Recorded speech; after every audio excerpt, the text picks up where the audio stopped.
they took 20 hours to pull the bodies from the well. You see in the images here in a very isolated area south of Ensenada. The first question for me is how one people, even if he's armed, could subdue three big guys. Jesus Rado, also known as El Quecas, has been charged with forced disappearance. Just wanted to drop you a quick message and say hello, baby. Get ready for a story that'll chill you to your very core. Picture sandy shores, crashing waves, and three adventurers exploring Baja California's coast. Meet Jack, who is just getting ready to tie the knot with his longtime girlfriend, and his companions, the Robinson brothers. Three men chasing thrills on their dream trip. But their idyllic trip quickly turns into a nightmare when they encounter the dreaded Sinaloa Cartel, and they're never seen alive again. All lines of investigation are open at this point. We cannot dismiss any of them until we find the whereabouts of these people and establish what happened in this case. Here's the twist. The cartel claims to have served up the alleged killers to the authorities. Yes, the same ruthless force is now playing judge and jury in a chilling murder case. But why the sudden cooperation? Well, let's just say that even the darkest forces have reputations to uphold. And the trio's disappearance, as well as the mind-boggling chain of events that followed, leaves us wondering, can monsters wear masks of saviors when it suits their agenda? And what of the shattered families left behind? One thing is clear though, sometimes the line between hero and villain can always be blurred. Let's dive in and find out exactly why everyone is saying that this case is as puzzling as it is. I'm sensing a big grin on your face for some reason today. I hope you're full of positivity and smiles. Cheers, baby. Miss ya. Golden beaches, the sound of waves crashing, and the adrenaline of surfing some of the best waves that Baja California, one of Mexico's most popular destinations, has to offer. That was the dream for three young adventurers.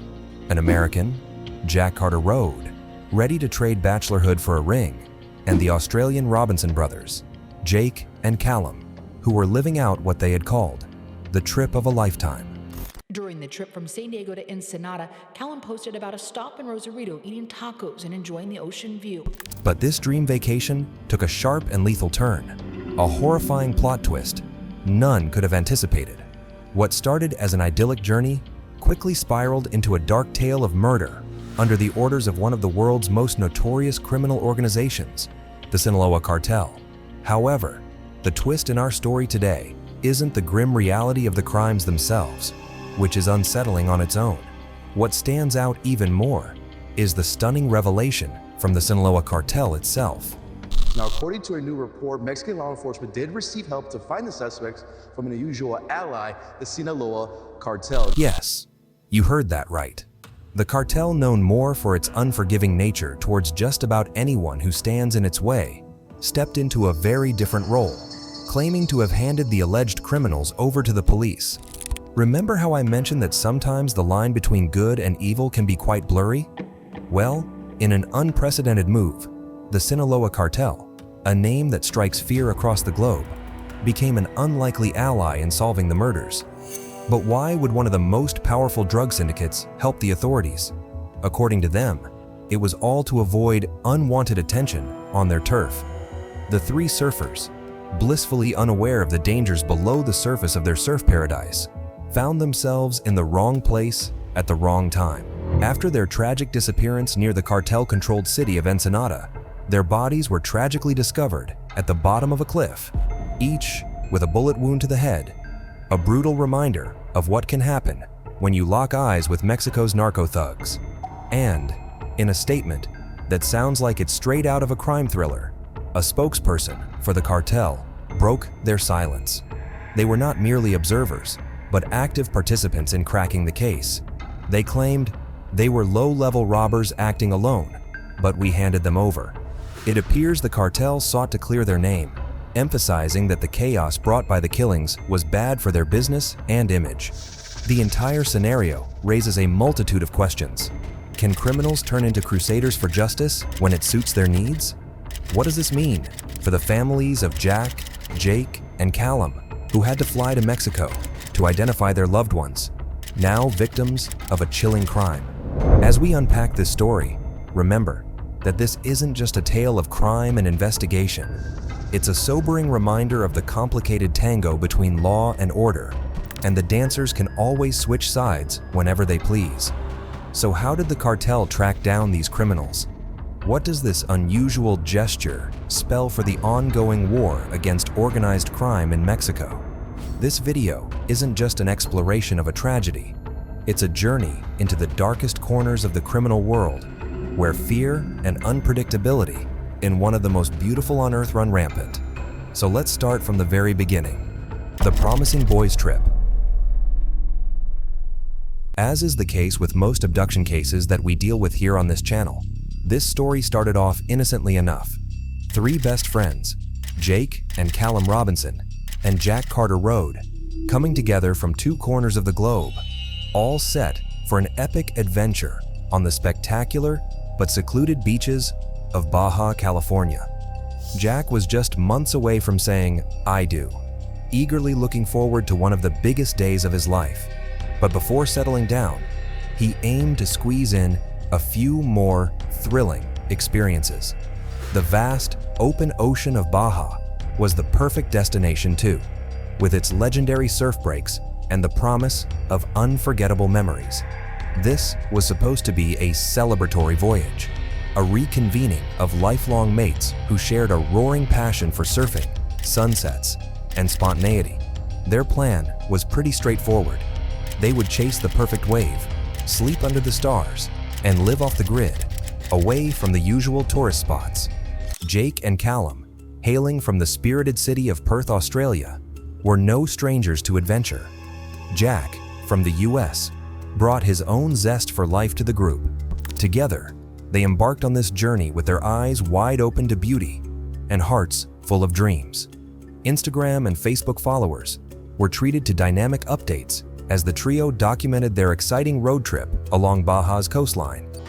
During the trip from San Diego to Ensenada, Callum posted about a stop in Rosarito eating tacos and enjoying the ocean view. From striking cliffs overlooking the Cerulean Sea to campfires on desolate stretches of sand, their social media feeds became a live broadcast of what seemed like an idyllic escape. With each post, they captivated friends and followers, sharing breathtaking views and candid snapshots of their journey. And, just to put things into perspective, for those of you who don't share the trio's passion for the sport, the beaches of Baja California are renowned not just for their untamed beauty, but also for their world-class waves, promising the perfect playground for just about any seasoned surfer. Needless to say, the excitement was palpable. Yet, as they moved farther from populated areas, embracing the isolation that came with hidden coves and secret surf spots, an underlying risk loomed.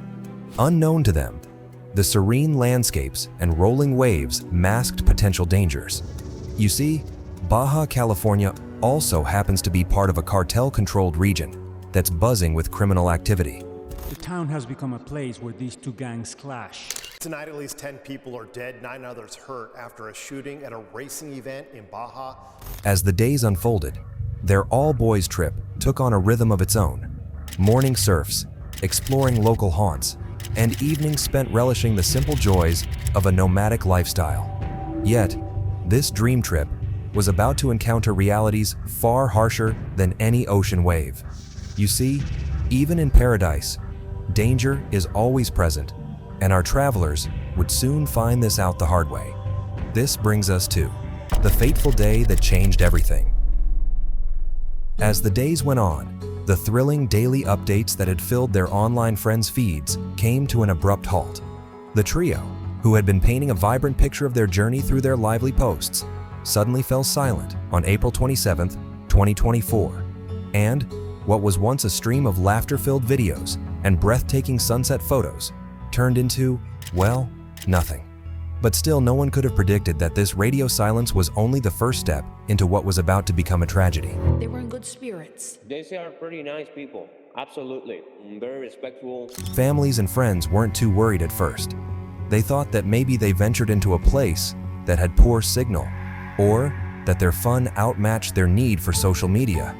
However, the anxiety quickly grew stronger as the silence persisted. Days passed without a word, a like, a share, or a signal. This was out of character for the men, known for their meticulous check-ins and constant sharing. Soon enough, their worry escalated into full-blown fear. Family and friends say U.S. citizen Jack Carter Road and Australian natives and brothers Callum and Jake Robinson left San Diego last week on a surfing trip in Baja and never came back. Saturday is the last time that his mother says that she heard from Callum and her other son, Jake. That's the same day the white Chevrolet Colorado truck they were traveling was seen at San Miguel Beach in Ensenada. On Wednesday, she posted a missing persons flyer to social media, pleading for help to find her sons and their friend Jack Carter Road. That being said, an alert went out, and the local authorities were notified. The search began immediately, with operations stretching on both land and digital domains. Families rallied on social media, spreading word of their disappearance and seeking any information that could lead to their whereabouts. The local communities near the last known locations of the trio organized search parties, combing through the possible paths they might have taken. The community surf are pretty concerned, so bad. They're crying, they are stressful. Surfers, we see other surfers like our brothers. But as one day turned into 3, then 5, the pit in everyone's stomach grew deeper. With each passing moment, the scenario of a simple misadventure seemed less plausible. The rugged, isolated terrains of Baja California, beautiful yet unforgiving, became the scene for desperate searches by both official rescue teams and droves of volunteers. Then, a full week after the eerie silence began, the search came to a tragic conclusion. Breaking news, authorities in Mexico say 3 missing surfers, including an American, have been found dead. It took 20 hours to pull the bodies from the well. You're seeing the images here in a very isolated area south of Ensenada. It's about 110 miles from the border. Authorities in Ensenada stumbled upon a harrowing scene in the rugged hillside area near the town.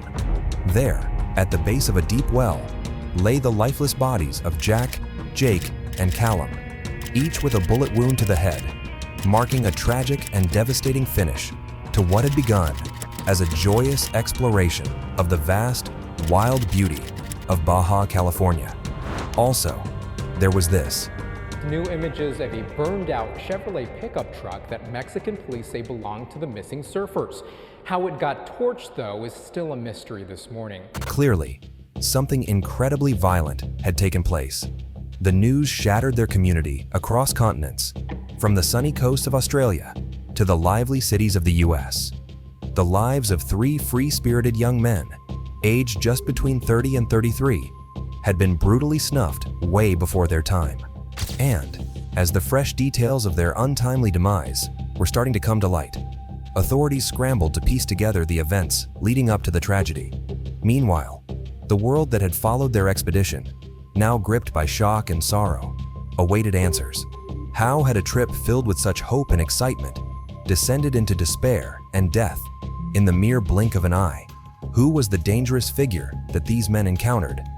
Drugs are prevalent in this area, cartels are prevalent in this area in terms of the safety for tourists, because a lot of people, the argument seems to be Baja California is incredibly dangerous. Well, the story is just about to get even more mind-boggling, because the Sinaloa Cartel just stepped in, and they have some interesting things to say about all of this.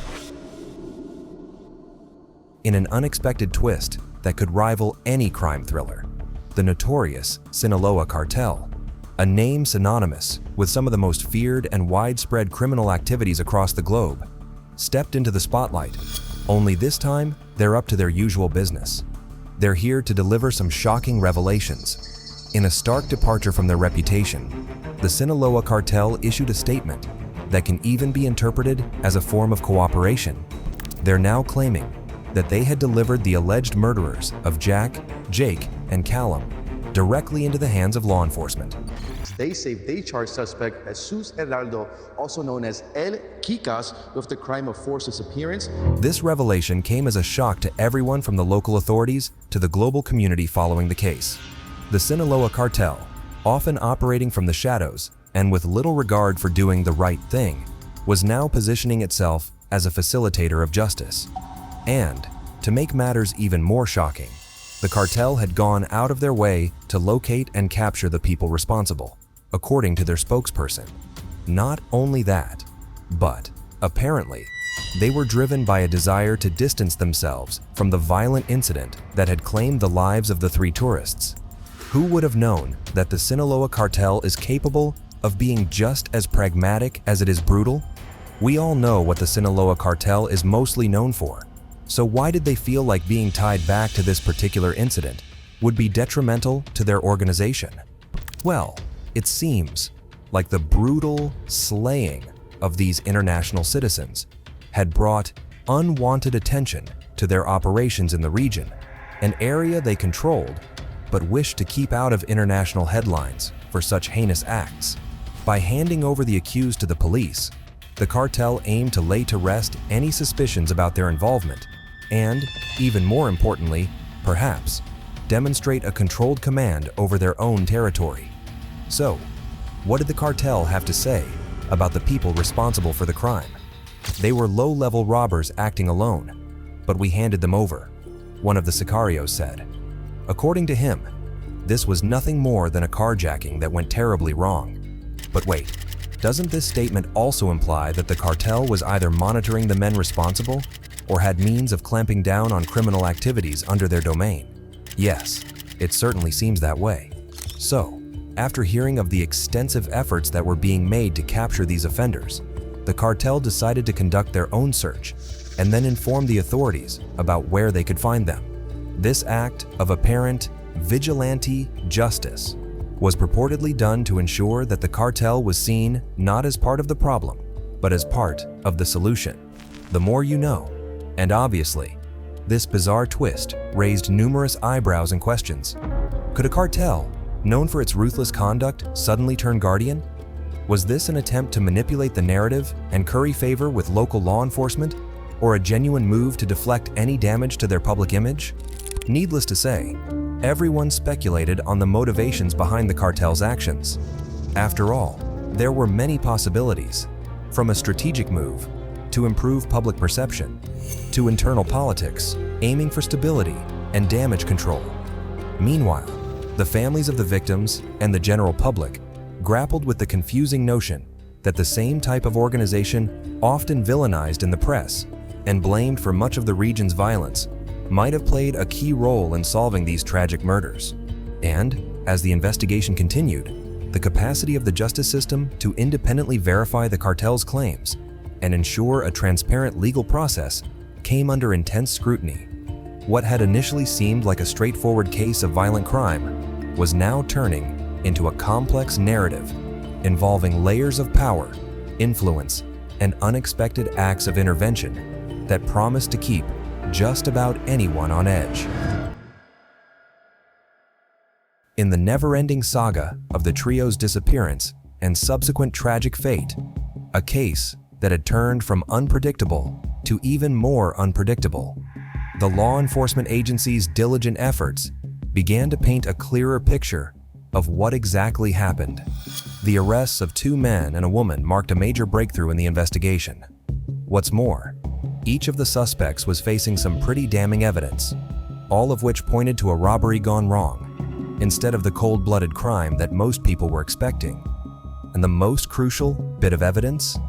Callum's phone was found in the possession of the woman who had just been arrested. This piece of evidence not only strengthened the case, but also showcased the quick and efficient cross-referencing work by the police, who were under immense pressure to solve the case amid an international outcry and a surprising intervention by the Sinaloa Cartel. Not only that, but as investigators dug deeper, even more chilling details began to surface. Among the arrested, one man by the name of Jesus Gerardo had reportedly made a disturbing admission to his girlfriend right after the crime.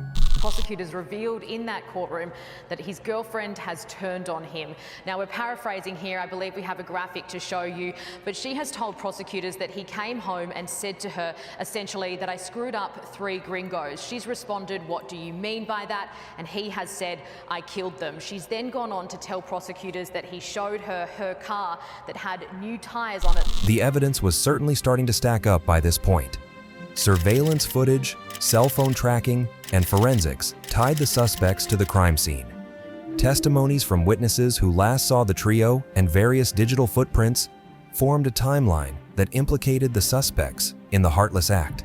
The police meticulously pieced together the motives and opportunities, painting a narrative of a carjacking gone fatally wrong.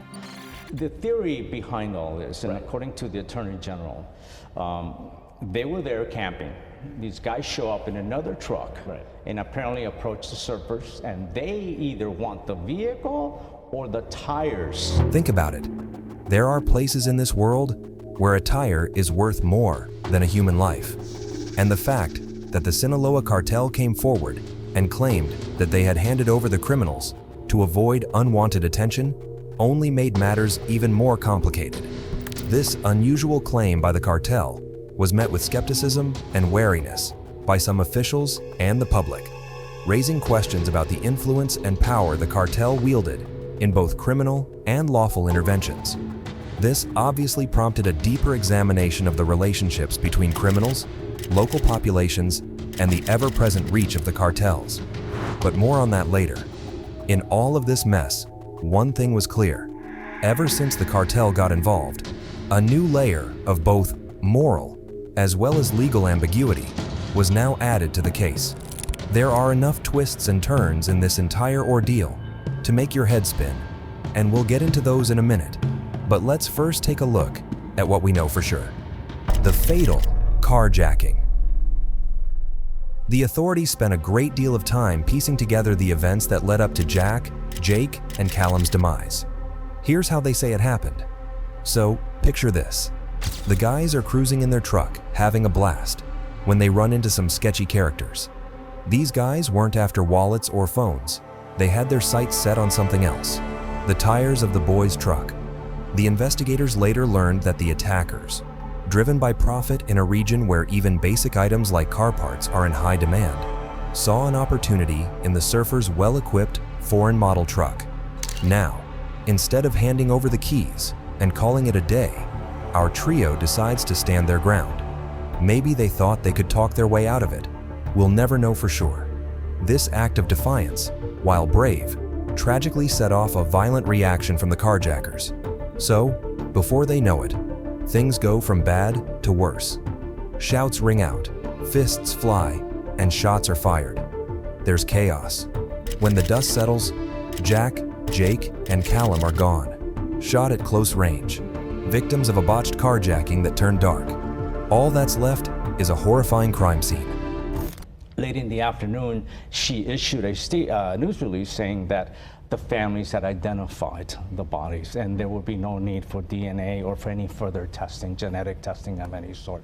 So we know now for a fact, definitely, that the missing surfers are the people found in that well. As investigators dug deeper, the shockwaves rippled far and wide. The local community is rattled, the families are shattered, and people everywhere are reminded of life's fragility. A definite reminder that danger can always hide behind any corner. So, now that these petty thieves turned into full-blown murderers, there was only one thing left for them to do. They needed to destroy the evidence and make a clean escape. But how? Well, what they did next only goes to show how truly heartless these guys really are. Once the fatal shots had been fired, these guys were quick to do some damage control. They obviously understood the gravity of their actions, or at the very least, the potential consequences if caught. They set about destroying the crime scene. In a chilling display of cold calculation, they turned their attention to the surfers' belongings. The first target was the surfers' tents. These weren't just shelters, but temporary homes filled with personal effects, evidence of the lives that buzzed with excitement and adventure moments before tragedy struck. The attackers, driven by a ruthless intent to remove any signs of their involvement, doused the tents with a flammable liquid before setting them on fire. As the flames consumed their belongings, a horrendous symbol of the surfers' adventurous spirits was reduced to ashes. Not stopping there, the criminals knew that the pickup truck, the original target of their robbery, could serve as a crucial piece of evidence against them. It held not only fingerprints, but possibly GPS data and other traces that could directly tie them to the crime. They didn't want to leave anything to chance, so they drove the vehicle to a secluded area north of Ensenada, far from the initial site of the confrontation. Once there, in a similarly cold-blooded manner, they set the truck on fire, ensuring that it burned thoroughly, hoping the flames would consume both the vehicle and any forensic evidence it contained. And this act of arson was not only methodical and horrific, but it also went on to prove the perpetrator's awareness of forensic science and criminal investigations. See, they knew that even the smallest oversight could lead them to arrest and prosecution. So, by burning the vehicle, they aimed not only to destroy physical evidence, but also to create a tough barrier to break between them and the investigation trail. Then, once investigators arrived at the scene later on, the charred remains of the tents and the skeletal frame of the burned-out truck painted a sobering picture of the lengths to which the attackers had gone. Each piece of burned material, each ash, told a silent story of panic and desperation, of a crime intended to be hidden forever. The forensic team worked meticulously, collecting whatever residues and materials were left that could withstand the high temperatures of the fires. Remarkably, even amidst such devastation, modern forensic techniques and investigative determinations often yield clues that fire cannot entirely erase. This ruthless attempt at literally burning down all of the evidence was a dead giveaway of the nature of the crime. Not a spontaneous act of violence, but a premeditated orchestration aimed at theft, murder, and escape without consequence. It highlighted not only the brutality of the crime itself, but also the chilling foresight and preparedness of the perpetrators to go to any length to avoid accountability for their actions. Wearing an orange jumpsuit with cuffs on his ankles that were chained to the floor, suspected ringleader El Queques was silent through most of the hearing, speaking only to ask his lawyers a few questions at the very end. Tonight, he remains behind bars, where he'll stay until his next hearing in November. And it's not all smooth sailing from here on either. Yes, the perpetrators have been captured, and yes, there is some pretty compelling evidence pointing right back at them. They're definitely not getting away with it.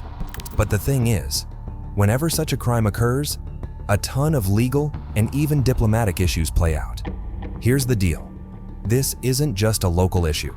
The minute that 3 citizens from 2 different corners of the world got slayed, that's when the problem blew up to international proportions. You see, now law enforcement from both the US and Australia are getting involved. Why? There are lots of unanswered questions regarding this case. Everything from ensuring touristic safety to solving the dilemma of cartel involvement. And since the case is pretty much headlining every major news outlet throughout the world, they can't just let things slide, and neither should they. The fact that this entire ordeal happened in a place that's otherwise famous for its touristic lore is enough to make your skin crawl. And even if it weren't a popular tourist destination, should these things even carry on happening in this day and age? But let's take a step back for a minute and think of Jake, Jack, and Callum. 3 young men united by a shared passion for surfing, who went out looking for the best wave, only to have their lives cut short in such a shockingly brutal way. There's nothing we can do to bring them back into their loved ones' arms, and nothing will ever erase the pain that their families must be feeling right now. And as if the whole situation wasn't heartbreaking enough, here's a glimpse into Callum Robinson's soul, right from a voicemail he sent his girlfriend mere days before the senseless attack. Happy Tuesday. Good morning. It's 11:11, and I'm just thinking about you. I'm sensing a big grin on your face for some reason today. I hope you're full of positivity and smiles. Cheers, baby. Miss ya. Just wanted to drop you a quick message and say hello, baby. Callum Robinson's girlfriend reveals the sweet voice message he sent her before he was murdered in Mexico. Unfortunately, we can't bring Callum back to his girlfriend's arms. But you know what we can do? We can open up a broader conversation about international travel safety and make sure we educate ourselves on how to steer clear of any potential trouble when traveling, especially when going into places where cartels still reign supreme. That way, we can prove that Jake, Jack, and Callum's fate was not in vain after all. Do you think this tragic case will bring about some much-needed change? We'd love to hear your opinions on this. Feel free to share your thoughts in the comment section below. Also, if you've enjoyed our video, then please give it a thumbs up and make sure to hit that subscribe button so you can always keep updated on all things cartel. Until next time, stay safe.